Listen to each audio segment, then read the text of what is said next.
Ah, then we're on. Well, we will be in a moment. There we go. Hey up, it's that old Yorkshire Geek. I'm not here with some news today. I'm here with a review of Picard, Star Trek Picard, Season 2, Episode 1, The Stargazer. And in celebration, I've got on my Starfleet cap. I have forsaken the traditional Yorkshire flat cap and gone for something a bit more appropriate. Anyway, just a warning. I have no notes. We're going to go through it a bit at a time. I'm going to be playing it in the background. Hopefully I won't get a copyright strike and stuff, but you never know with them. But whatever, don't matter. There's going to be no audio. I forgot what I was saying now. Oh, right, yeah, and I've no notes. I watched it yesterday, and we're going to watch it today and take some notes. But then today we're just mental. Just things kept interrupting, when I tried to sit down and watch it. So I haven't done. So we're just going to have to go through it and wing it, as they say. It's all right. So what I'll do first, I'll shrink myself down a bit and plop myself down there. And where are we?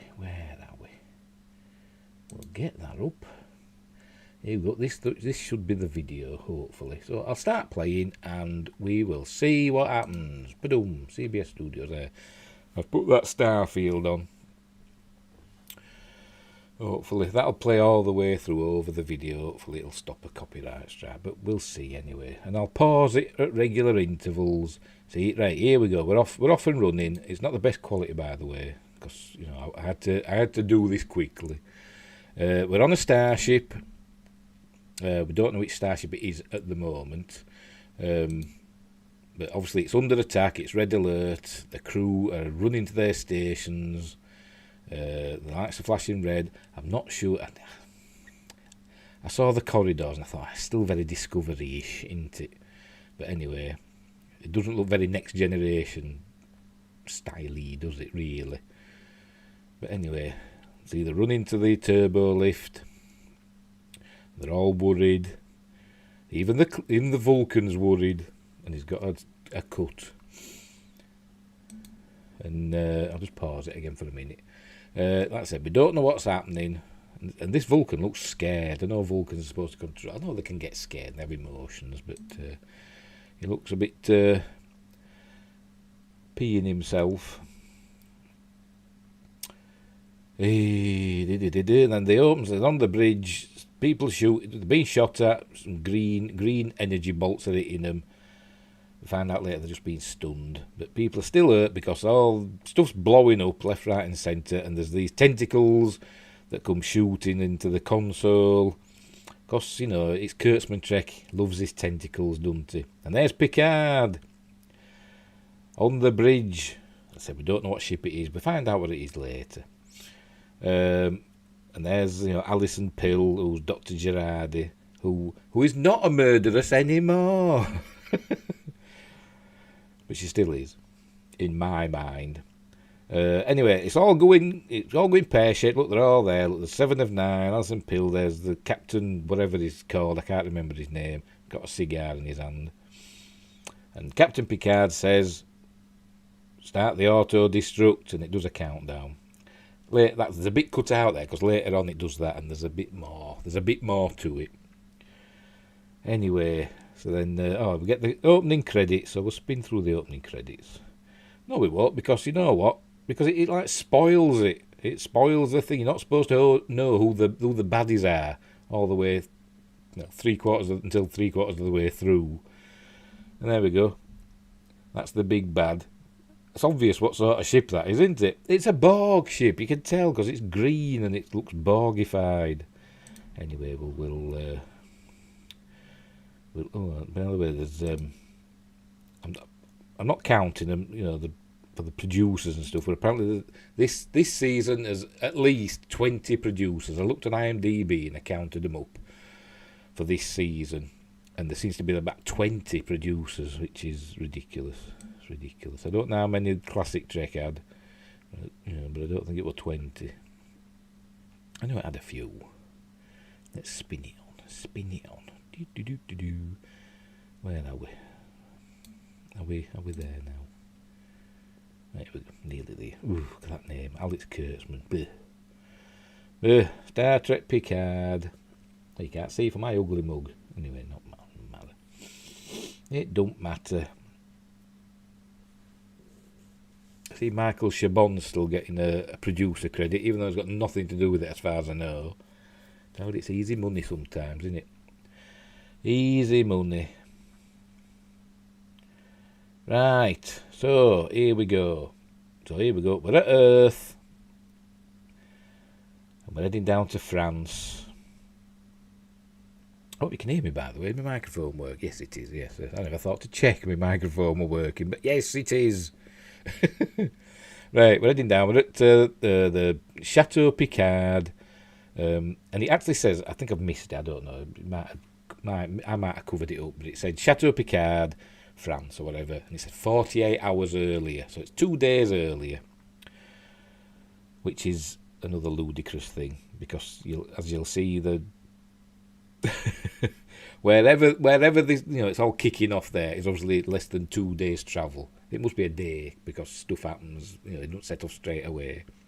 So it's a day's travel away, which maximum warp, which can't be very far, because I think a maximum warp, something like Vulcan, which is, I don't know, it's about, is it 40 light years from Earth, something like that ish. It's like 4 days away, 3 days away. So it's reasonably close by. But they always cheat, don't they? They did in Star Trek First Contact, the film, didn't they? When the Enterprise were at the Romulan neutral zone and the Borg attack Earth, but then it goes and it arrives like, minutes later. I'm sure that battle wasn't going on for however many weeks it had to take the starship at maximum warp to get from the neutral zone back to Sector 001. But anyway, I'm talking over this and stuff's happening. So what's happened here is, I'll pause it. It's the end of the season and Picard's all happy. The vine season, or I don't know what they call it. I'm not into wine. And so he's celebrating with Laris, his housekeeper, his Romulan housekeeper, played by Orla Brady, who actually looks very lovely in this. She does look very. I would even say gorgeous. Anyway, we find out that the chap that were in last season, whose name I forgot. Hang on, he's not in it, is he? I can't look. I've got the IMDb page up, but he's not in it, is he? Oh yes, he was in last season. Zaban or Jaban, I don't know. He's not in it. He's dead apparently. Maybe he died in season 1. I can't remember. And I've seen other reviewers and they say they can't remember if he died in season 1. So, but anyway, he's passed away. Maybe the actor didn't want to come back, or maybe they just didn't have a part for him, lines or whatever. They think they couldn't fit him in. Anyway, he's dead. He's died off screen, I think, or maybe he died last, the season 1. I don't know. I can't remember. Let's carry on. And so anyway, they're having a celebratory drink for the, saying it's the end of the season. I suppose all the grapes have gone off to be trodden or whatever they do, pressed. I don't think you'll have loads of young girls squashing grapes with their feet, will they? I doubt it. I mean, they're not even doing the. I'll pause it again. I've paused it. Yes, they're not even doing. I looked it up because I wanted to see when Chateau Picard started, and because it said it's the family vineyard. And apparently it's been in the family for generations. And his father, Maurice Picard, wanted to, do winemaking in the old-fashioned way. He didn't use modern technology, 23rd and 24th century technology. So he did the old-fashioned way. And his brother Robert was the same. He didn't want to, make wine in, using modern things.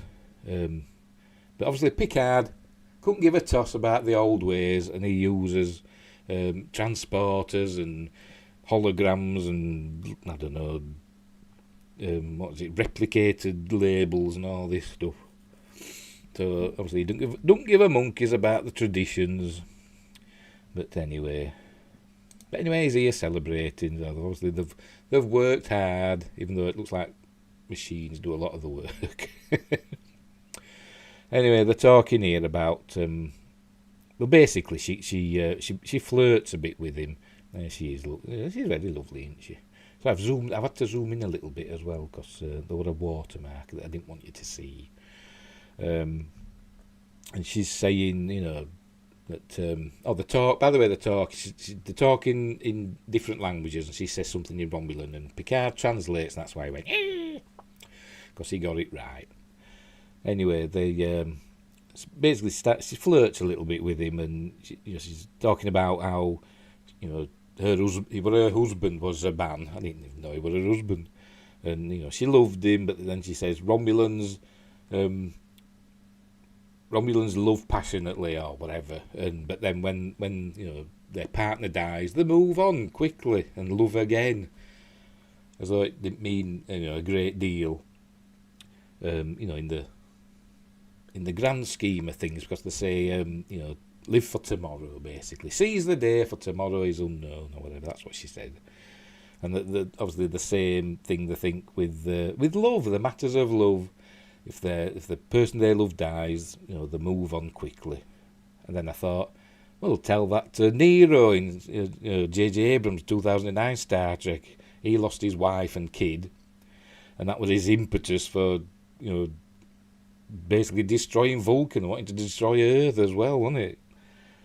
So obviously he had a different mindset to Laris. Anyway. It gets a bit awkward here. Obviously, she's in love with Picard, and and she basically tells him, and they nearly kiss. I think it's coming up here. They nearly kiss, but he stops himself, and there's obviously something bothering him. He don't want to get close, and they're trying to make out that he's not really had a great deal of experience in love, in matters of love. He hasn't had many partners because there's always been his love has been the stars. Because he's always been in Starfleet, hasn't he?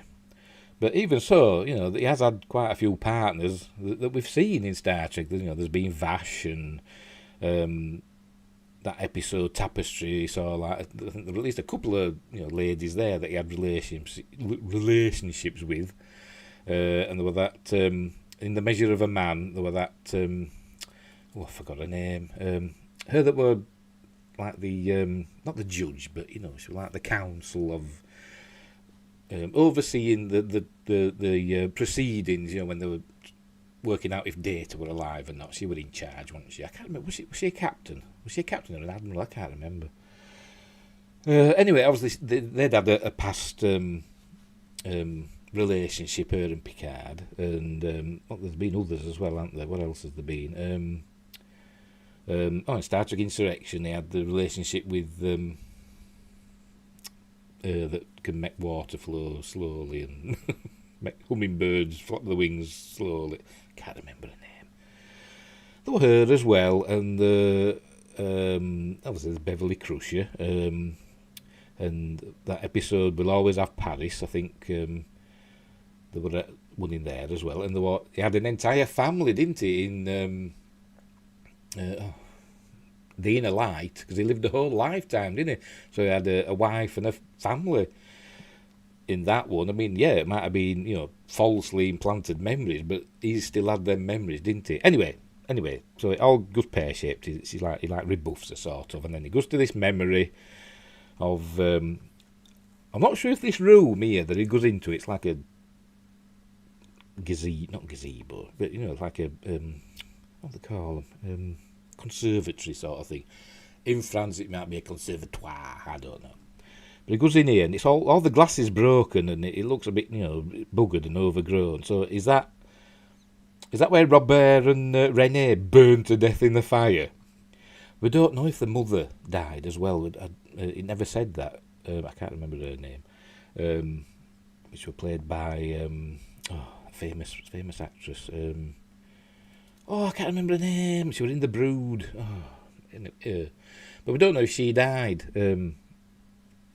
Some people have said, presumed she did, but he just said Robert and Renee died. Anyway, he's having this memory.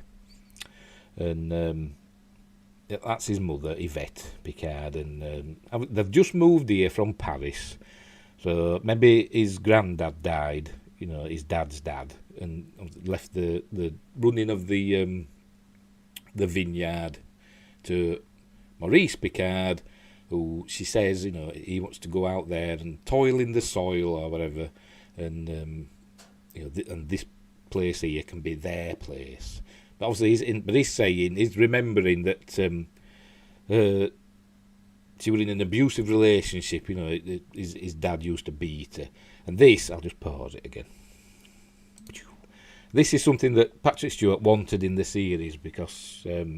Apparently, he was in an abusive family. His dad, who suffered from PTSD from World War II, and came back and basically had rage issues. And apparently, Patrick Stewart suffered from rage issues as well. So obviously, it went onto him as well. Probably from the trauma of what he saw as a young boy. His father beating up his mother, and. So he wanted to see that in this series and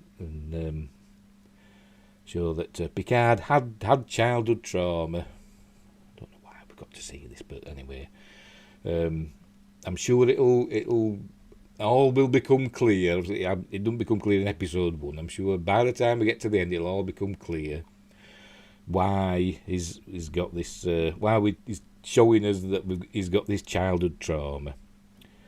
Where else? What else are we? What else? And she's saying, if he sees them arguing, shouting at each other, is just to remember that their voices are so tiny compared to the stars. Blah blah blah, and all that. And they're looking up and look. Yeah, she says, look up and look at the stars, and that comes back at the end. Anyway, sorry, I see my stomach gurgling. I do apologise. Anyway, we zoom back from Earth, a bit like the opening sequence of Contact, which is a great film. Which is a bit... they do this, which is like the opening sequence of Contact, and we come across... No, we don't, that's later on, so never mind, I'll say it later. We come across a ship later on, but not this one. That we're going to see in a minute. We come across a ship later on that's... and I'll just pause it again. There we go. Let me go back a bit. We come across a ship that's a Sagan-class ship, who obviously wrote the book Contact, upon which the film is based. Anyway, but that's not this ship. This ship is the USS Avalon, we see. And something's happened there. There's been a big flash, and all its shields are doing, and it's been thrown away, and then it just says...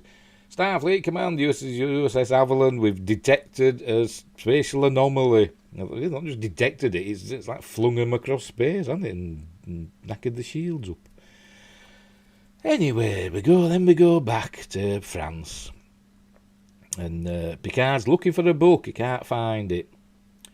And then Laris comes in with a cup of tea.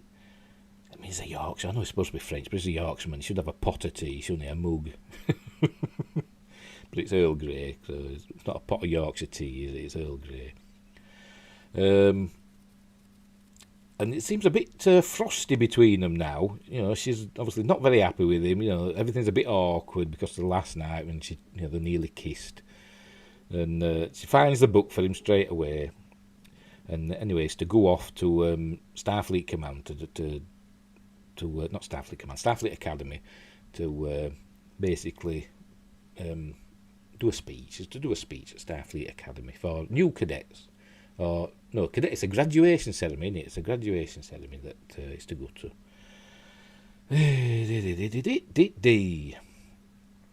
See, as you see, it's a bit awkward. Obviously, there's no audio, but look, they're not happy, are they? Look, he says, nothing should change, and she says, everything's changed. So, and it doesn't help what he does next. Not next, but in a few minutes, he just buggers off and leaves her without saying bye. So I think when he comes back, she'll have sodded off, and I won't blame her. Anyway, look. Hope you're happy with yourself. There we go. San Francisco. There was a caption, but you can't see it. Starfleet Command. Anyway, it's at Starfleet Academy. I know it says Starfleet Command there, but it's... Well, it might be Starfleet Command, I don't know. But they're Academy graduates anyway. And there's all these flags in the background. There's a Klingon flag, but don't see any Klingons. Because I think modern Star Trek's frightened to show us Klingons again. Haven't seen any in Star Trek Discovery, apparently, for a while. We got a fleeting glimpse of Worf, didn't we, last season in a picture. But anyway, he's doing a graduation speech, and we see what they call him, Elnor. He's the first fully Romulan graduate of the Academy. There he is. So congratulating him. There he is. Oh, Elnor. I wonder if that's right, but you never know with them. You never know with them. I know, is it Valeris or Savick was supposed to be half Romulan, wasn't she? And then I think Valeris was supposed to be half Romulan as well. But I think that they might have changed that in the canon. But I think originally she was written supposed to be half Romulan, or maybe even full Romulan that was just raised as a Vulcan. I don't know. I can't actually remember. Apologies if I've got that wrong. Anyway, saying to him, a quote from his mother. She used to say to him, look up to the sky, look up to the stars, and let's see what's out there. And so there we go. By the way, Raffi, you saw Raffi there. She's back in Starfleet, still a commander. She hasn't got a promotion. It's a year and a half, apparently, since the first season, by the way. A year and a half's passed. And we're now in the 25th century. That was my Buck Rogers intro.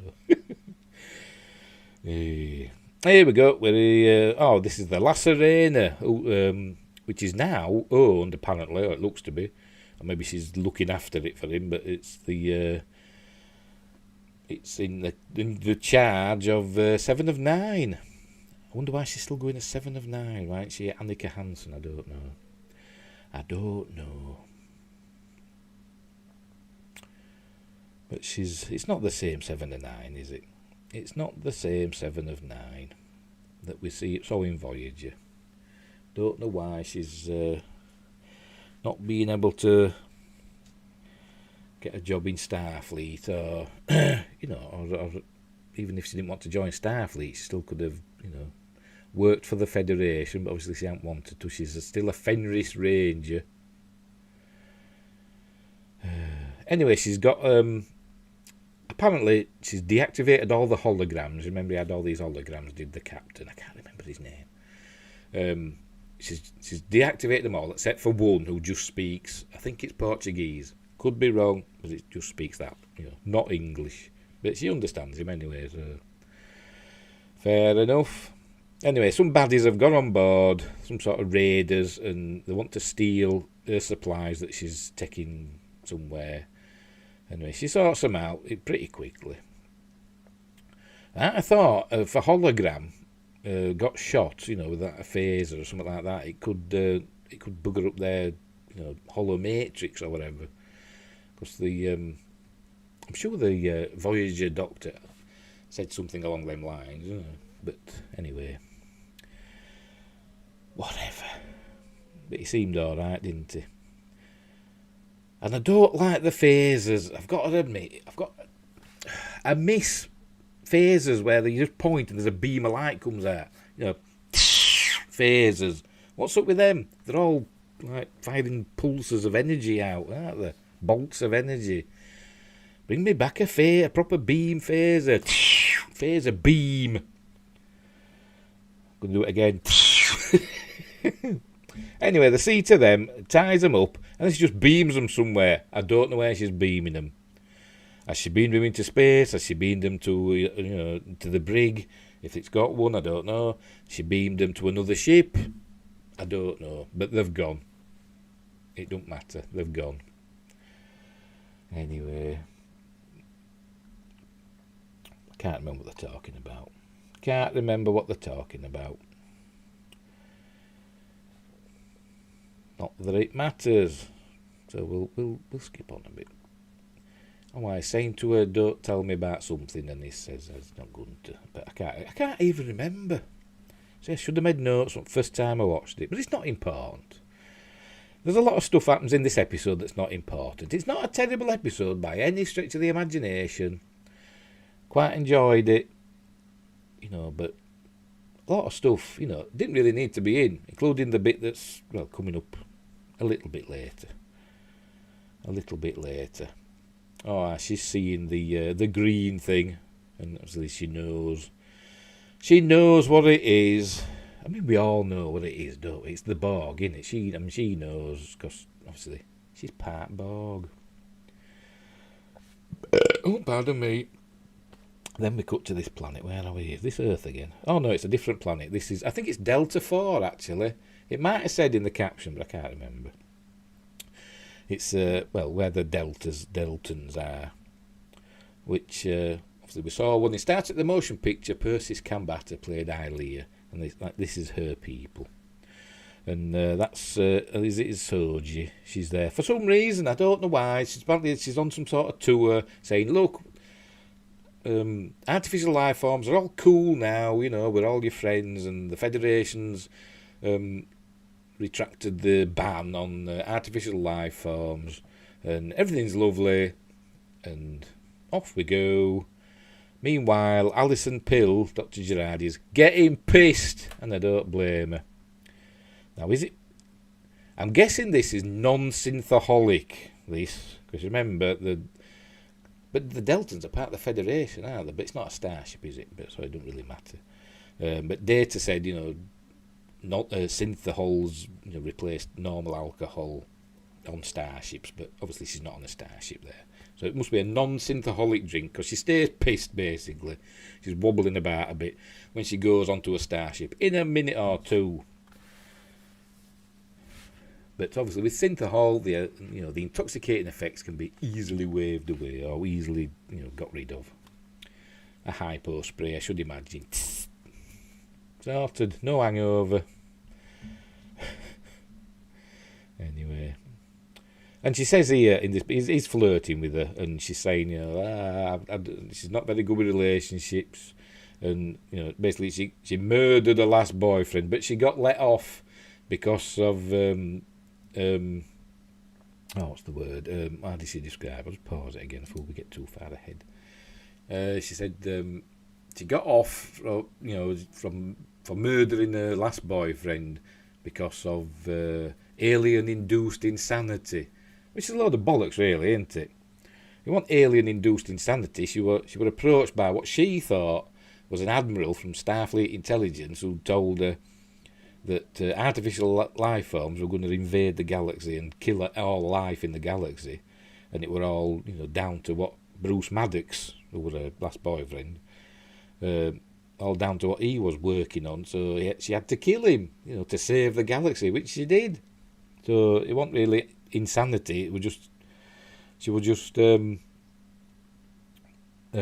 persuaded, into taking this action, for the greater good. But she got off. Insanity. Murderous. Anyway, they're having a chat about something. This is the only time we see TOYG in this episode, by the way. So I'm presuming. Well, I don't know. Is she going to be back later on in the season? I don't know. Or is this it for her? I've no idea. We'll have to wait and see. Anyway, they're whittering on about, girl stuff, I suppose. I don't know. I can't remember. Anyway, she beams up to the starship. She says, one to beam up. In a minute now. And off she goes. Which is a nice transporter effect. It's reminiscent of the old, Next Generation one. And she comes wobbling onto the bridge a bit. She's a little bit wobbly. She flops down into this chair here, as though she's a bit K-eyed, as they say. And this is the captain. I can't remember. What is his name? Hang on, let me look him up. Captain Rios, that's it. Cristobal Rios. Chris. He's the captain of this starship. There's a familiar shape there. Maybe you know what it is. It's the title of the bleeding episode. Yes, it's the USS Stargazer. It's there on the bridge with a bloody cigar in his hand. I don't know if it's lit or not. I presume it's lit. But, the captain, I suppose he can do what he wants.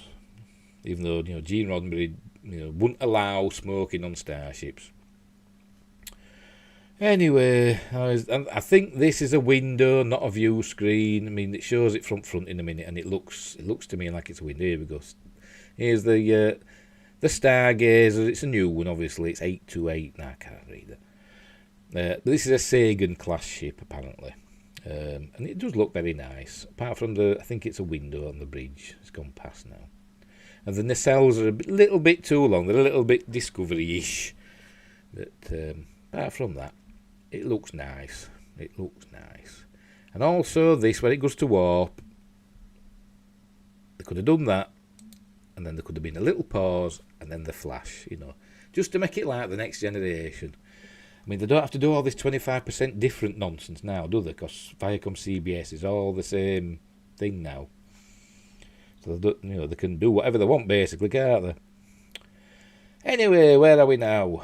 Oh, we're in, that's San Francisco, isn't it? So we're back at Starfleet. Yeah, we're back at Starfleet Command Academy, whatever. Command. And here's several ships. There's the USS Hikaru Sulu and the USS Grissom. And I think we hear about the USS Excelsior as well. And he's talking to her again. they're talking about... 7 of 9, because at the end of last season they decided that they were going to make them, put them in a relationship together. Raffi and 7 of 9. It showed them holding hands, didn't it? But then they're saying, obviously it hasn't worked out because she's there. 7 of 9's, elsewhere. Long distance relationships don't work out. So it was pointless, basically, wasn't it? And it was pointless anyway. It was just there. It would have. Tick box. It was a tick box. We've got to have a gay relationship. Tick box. There we go. Sorted. Excuse me, I'm going to burp.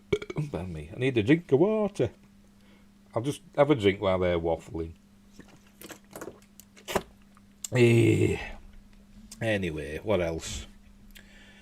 He goes to see Elnor in a minute. Elnor's, there he is looking at some displays, and it's showing like old starships. There's the Excelsior and there's the original Stargazer. You can't really make it out here, but you can. You just have to watch it, won't you?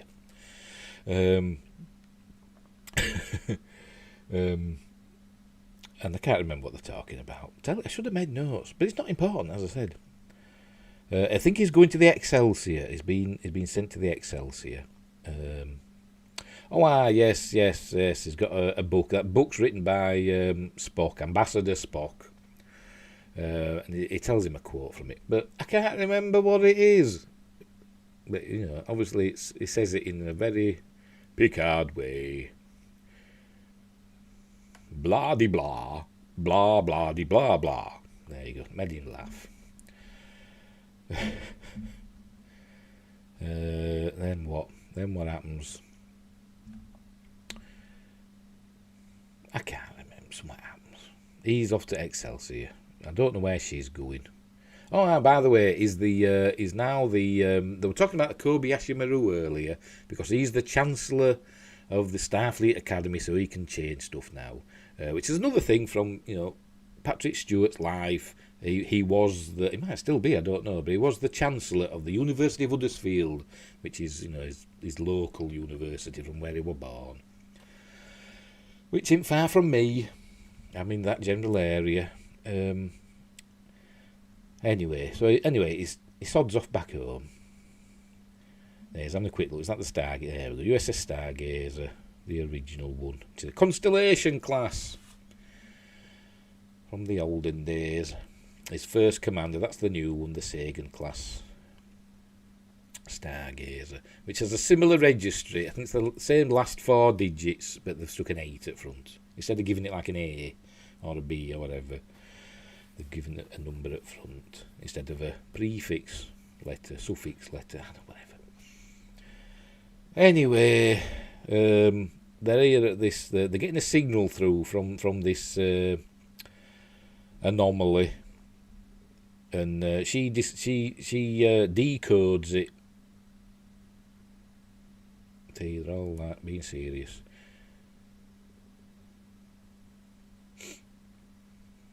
Oh, 7 and 9's coming. Yeah, she's coming in the Lacerena, which is his ship, in it, or it was. Anyway, he's done well, hasn't he, to become a captain of a starship. It's an experimental starship as well, by the way, first of its class. So basically, it should be the Stargazer class, shouldn't it, or the USS Sagan, if it's the first of its class. Anyway, whatever, because it's got Borg technology from the artifact from season 1. So that'll come into it as well later. Anyway, she goes. Look, she's still K-line. Look, she's falling over. Get her to sick bay. Give her unless it's not synthahol, obviously. But I digress. As usual. And the walking and stuff. And she's, I'm still pissed, but I can sort this out. Anyway, it turns out it's a call for help. It's saying, help us, Picard. So somebody's asking for Picard by name. Hey.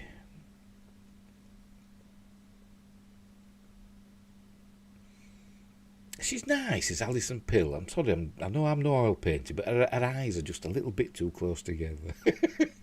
Maybe that's why I call her a murderess. I find her a little bit shifty. I'm sorry. I don't mean anything by it. Obviously, I'm no oil painting. Anyway, Patrick Stewart's beamed down to Los Angeles, and he's going to. This is in the old city part of Los Angeles, and he's going to. We'll find out it's 10 forward. It's Guinan's bar. I said the other day that I bet it's in Louisiana or somewhere like that, but it ain't. It's in Los Angeles, and. There goes he going at 10 forward. Obviously, don't say 10 forward, it says 10, but anyway, there she is. We see her, and here she comes. There she's Whoopi Goldberg. Obviously, she's not been blacklisted for her Holocaust denying. But there she is. I don't like the way she says that. Piping hot. I don't know, it just doesn't sound right. But she's looking well, I suppose. She looks, she's getting older. Oh, she does a.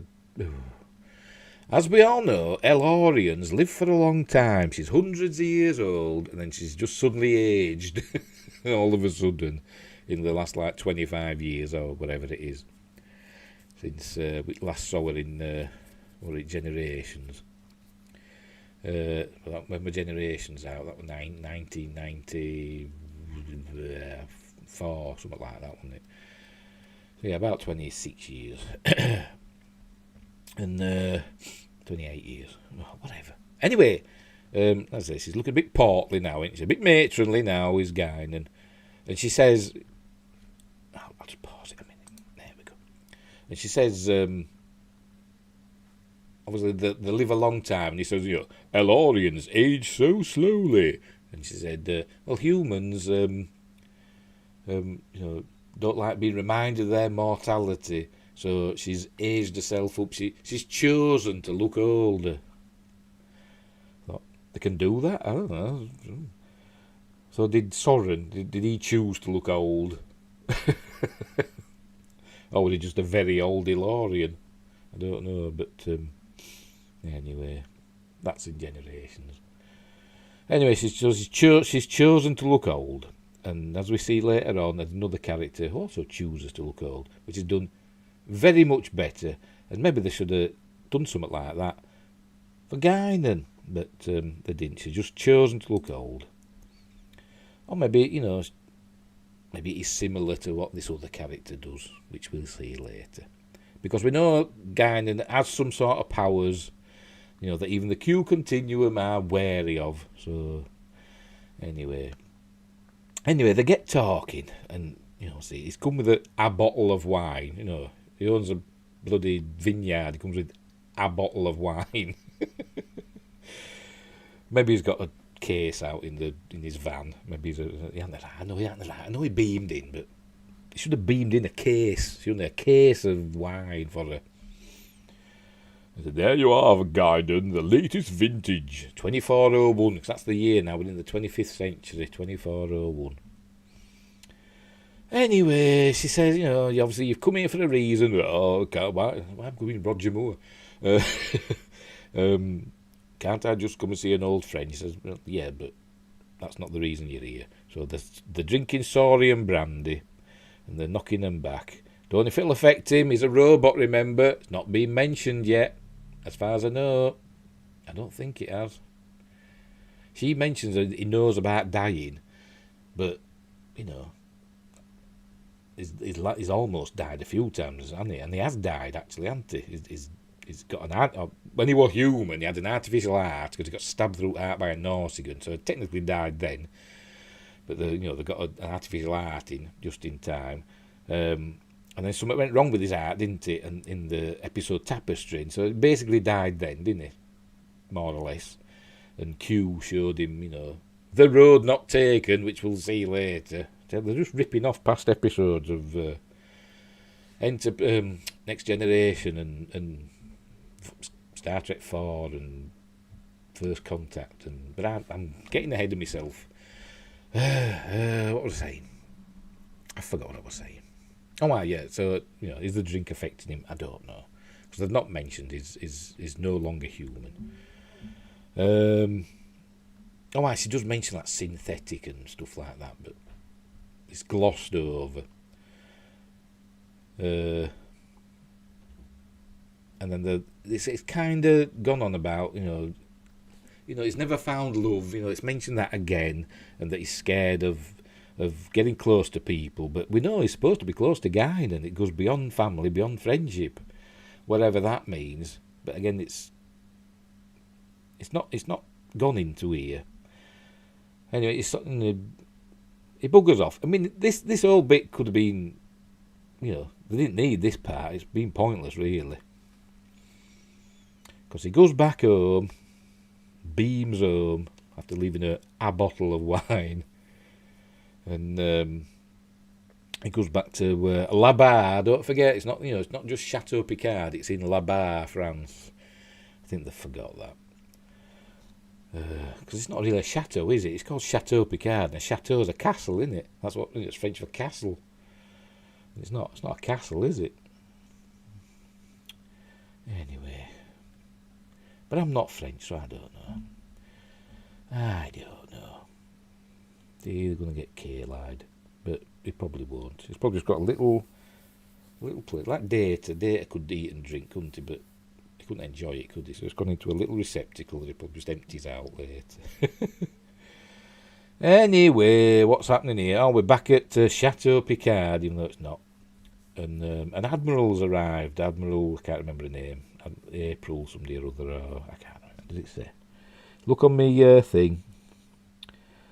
There's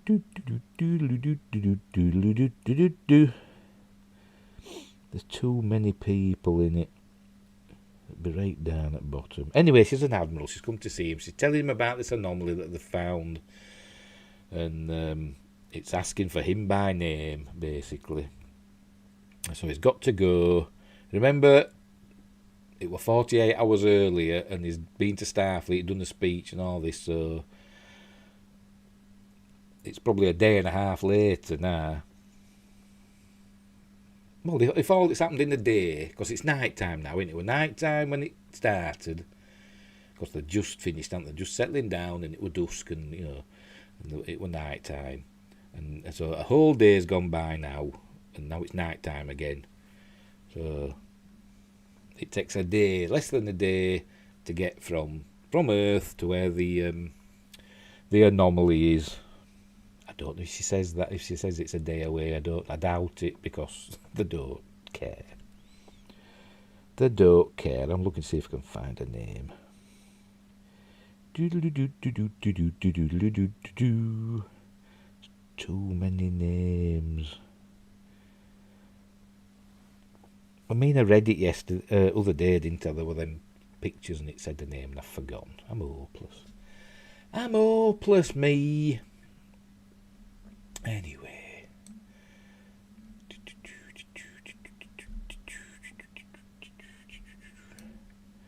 Anyways, buggered off with her in the shuttle that she came in. Because she didn't beam in, she came in a shuttle. I don't know if it was a Discovery shuttle. Maybe it was, I don't know. And he sodded off with her. Hadn't even said goodbye to Laris. I mean, poor Laris. Look, she's lovely, look. He sodded off. And she's come out looking for him. And he's just gone. Hasn't left her a note or anything. Or maybe he has, I don't know, but he don't see. Anyway, they arrive, look, boom! It's a fast shuttle that. I've never understood how shuttles can be so fast in Star Trek. I mean, sometimes they are. I mean, they say, warp 8 or whatever. You think, how can a shuttle go at warp 8? You wouldn't think so. Maybe if it could, it wouldn't be for long, would it? It's only a tiny little warp engine, haven't they? Warp core. Anyway, he arrives looking. An admiral arrives and he greeted on board. They're in whatever, the thing. No, 7 of 9 greets him. Basically, she's like a marshal from the Wild West, isn't she? A Fenric Ranger walking about with a swagger and a pistol in a holster. Should have had, an officer greet him, shouldn't they? But anyway, they're all standing to attention as he walks past. And she's on about how they're wary of her because she was Borg. So they're going about, how the Borg are still feared. Which is fair enough, I suppose. But then later on, in a few minutes, Girardi says the Borg have been decimated, which they don't mean the literal mean they're decimated, they mean, more or less destroyed. I think they think because it starts with des. It's the same, it's technically. But they've been hobbled, haven't they, the Borg. I'm presuming from after, the final episode of Voyager when they basically take down the transwarp network, don't they? And kill the Queen, don't they? So obviously we see a new Queen. Spoilers, it's coming up. Anyway, they're there. He's there up bridge, and he says, he'll talk to him then. So he says, I am Jean-Luc Picard. What do you want? And they get an answer. Here she is. Is she sobered up yet? I don't know. Should say to her, your breath stinks. Not a mint. Can smell the booze on you. But no, they're being diplomatic. See, I think it's a window. It's a window. And should be a view screen. Should be a view screen. Not because I don't like windows, but it's always been view screens, hasn't it? So why suddenly go to windows? There's Princess just arriving. Just run past it. Doors coming up and behind me, look. Oh, pardon me. Right, anyway, where were we?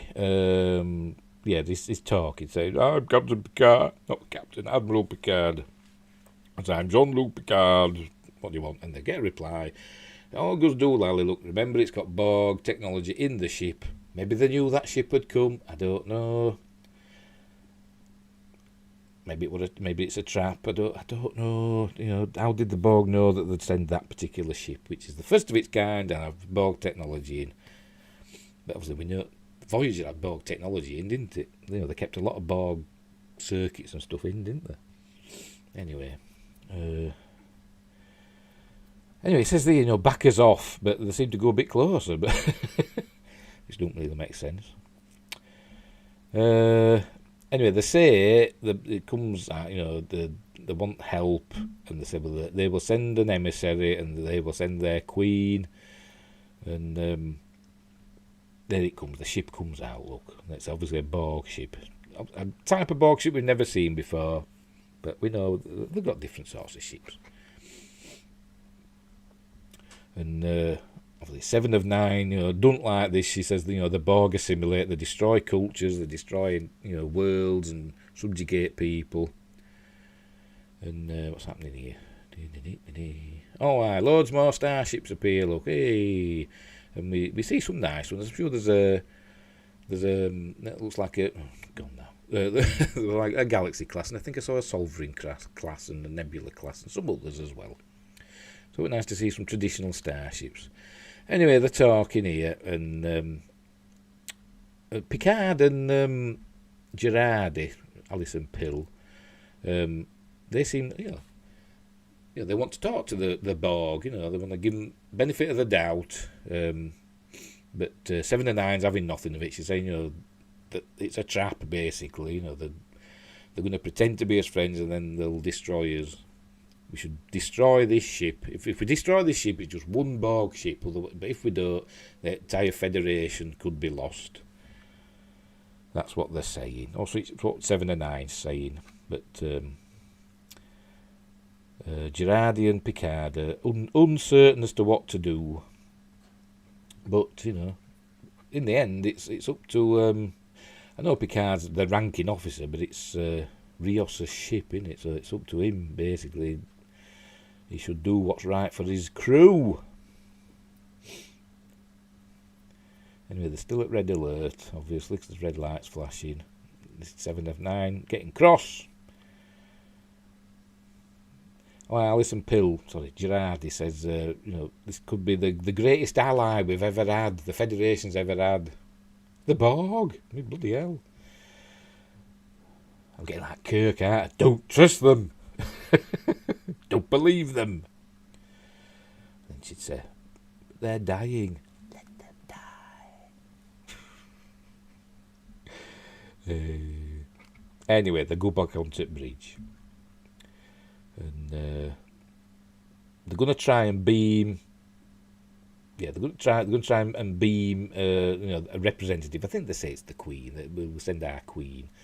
They'll try and beam it onto the bridge. You actually see a beam come from the Borg ship. It's trying to... I don't know if that's supposed to be the transporter beam, or if it's an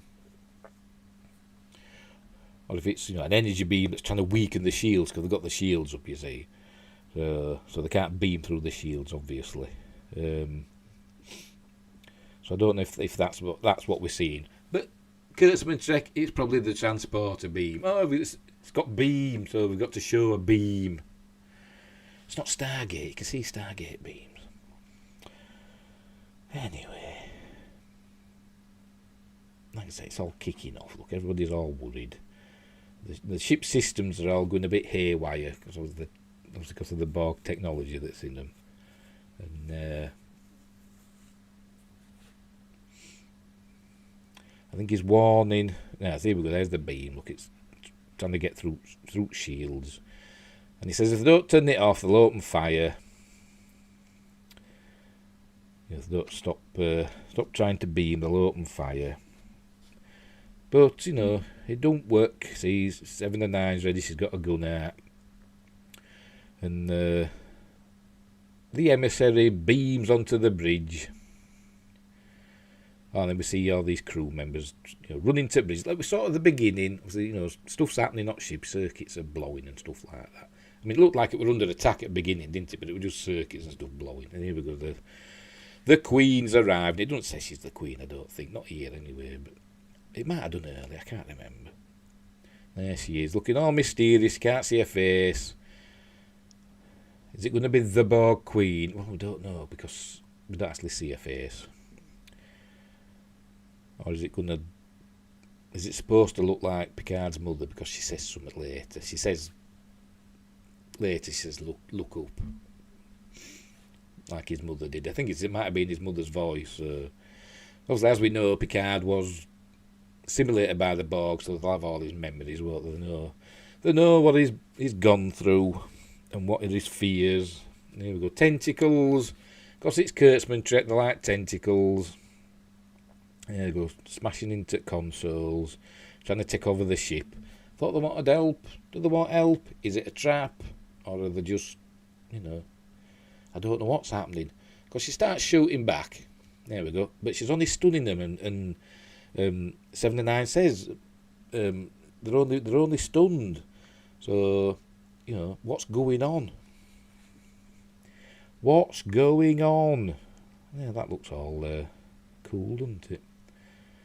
Obviously Borg, to be honest, but cool. I mean, Borg's supposed to be all tubes and pipes, aren't there? And blinking lights, not stuff. Anyway. Anyway, that's it. It's all kicking off. They're all shooting, and these others have arrived that were at the beginning.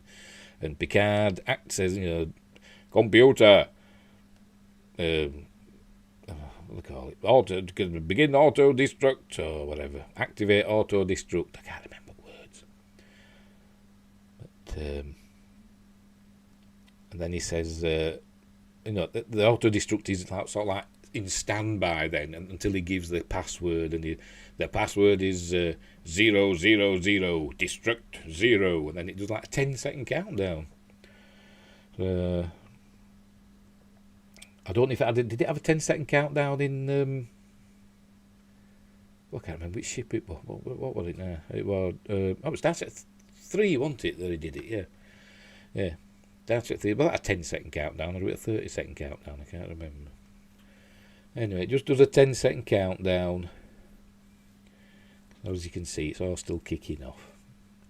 It's all still kicking off. Hey, look, ooh, blown away.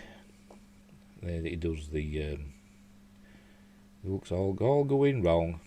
So he thinks, I've got no choice. He does the, authorization, Picard, 000, destruct 0, and then it does 10, 9, 8, 7, 6, 5, 4, 3, 2, 1. But not as fast as that.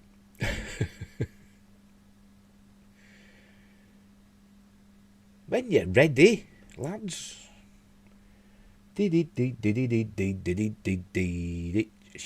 a bit more shooting, I mean, you thought it's not having any effect, just stop shooting. If only they had a Klingon there, with that Worf with his blade that he used in First Contact, he'd have run over and stabbed her, chopped her head off. They would if I'd have written it. And this way she says, look up, and then I think it's his mother's voice. Look at his face. Look up, and then boom, the Stargazer explodes. Don't know what happens to the rest of the fleet or the Borg ship. Is it taken with it? I don't know. But we cut to when it's ready. There we go. Picard's eye. Another contact thing, because they did that in Contact as well, didn't they? The stars came out of somebody's eye. There's looking up, there's something going on there in the sky. Is it a shield? Like that planet, didn't they, where they had like a grid of a network of satellites that created a planetary shield, didn't it? Obviously, he's back in France, back in Le Bar. He's got a new badge there, look. And don't know what's going on. Should be dead. Ship blew up. The windows changed. There's no painting on the glass. Still broken though, it looks. So what's going on? Oh, look at him all shaky because he's. Is he still a robot? I've just thought of that. Or is because something's happened? Obviously, is he now a human again? I don't know. Don't tell us. Anyway, he goes looking for Laris. There's a lot of slowness, isn't there? Look, all this stuff, pullbacks and stuff, instead of just getting on with it. When it's, 55 minutes, and there's a little bit at end, like a couple of minutes at end, so it's like 50 minutes, but I could have got away with 42 minutes, which is the usual length of a Star Trek episode. Anyway, he's looking for Laris, but I sees a painting of himself looking very militaristic, and looks like there's a battle going on in the background. There's all flames and stuff, so it's very Mirror Universe-like, innit? Black uniform. He ain't got a goatee like mine. It's about a shave. Well, a trim. Anyway, it says, looking for Laris. Laris, where are you? But then one of them robots, androids, appears that we saw in season 1 that destroyed everything on Mars, didn't they? He asked, and he says, where's Laris? And then he says, Laris is a Romulan name that means something or other, dawn or something, I don't know. But then another voice is heard, and it's Our old friend. Go on, turn round then. No. Mon Capitan, it's Q, young look. It's young Q. Yeah, then he says, I'll catch up. You grow, Picard, I'll catch up. He clicks his fingers and makes himself look old, which is really good. Better than the Whoopi Goldberg explanation. Anyway, saying, the trial never ended, and this is the road not taken. So, there we go.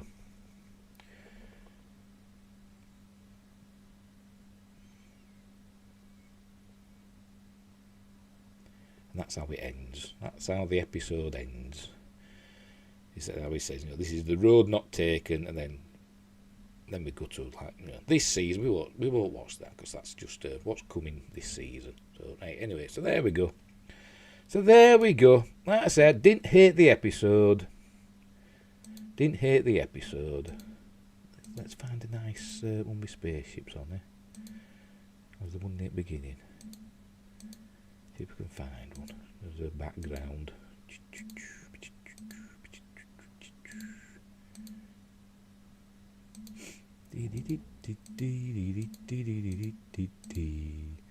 Talk about yourselves. It was quite far into it when we saw Stargazer, wasn't it? See, I've gone too far, haven't I? Oh, where is it? There we go. We'll have the Stargazer. Gone too far now, haven't I? Oh, I'm useless, me. Oh, sod it. There, we'll have got San Francisco. There you go. Yeah, I didn't hate the episode. It was better. It's probably actually the best Star Trek I've seen. From Kurtzman and Co. Well, the Secret Hideout and Bad Robot. The best I've seen since 2009. So easily better than All Discovery. Better than last season of Picard. A lot better than Lower Decks, which I hate, and better than Prodigy. That's not hard, is it? So yeah. So if the series keeps it up, which I hope it will, but I bet it don't. it'll be good. It's not perfect, as I've pointed out. Some little niggles, but they're just niggles, aren't they? In the long run, when the ship goes to warp, I'd like that little pause before the flash appears. And when they come out of warp, I don't like them just appearing like that. I don't like that. I know that's how it would appear to an outside observer, but Starship should come out of warp and sort of like slow down and then swoop past the camera, shouldn't it? That's how it should be. Beauty shots, that's what we need. And we got a nice beauty shot of the Stargazer, which is a nice ship, apart from the bridge window. This looks nice, and the nacelles a little bit Discovery-ish, long and pointy, but apart from that. But yeah, it looks okay, we're alright. Like I say, and we're going back in time, aren't we? Something's happened, don't know what. Is Q behind it? I don't know, it doesn't say. Obviously we'll find out next week what's going on. And in the coming up this season, it tells us they go back in time. They go back to 2024. Because something's happened back then that has turned Earth into a totalitarian dictatorship, a bit like the Mirror Universe, I suppose. And something happened in 2024. Don't know what. But basically, they're just ripping off Star Trek 4, Star Trek First Contact. What else? And other stuff. Deep Space Nine went back to 21st century Earth, didn't it? What else? But anyway, so yeah, it's okay so far. So we'll see next week what episode 2's like. I said I didn't hate it. I didn't love it either. It's okay, which I suppose is high praise for Kurtzman Trek. So we'll see what happens next week. Anyway, so we'll leave it there. I know I'm not leaping about, singing joyous praise. We'll get rid of that because I'm fed up with singing it. Yeah, we'll get rid of that. I'll make myself big.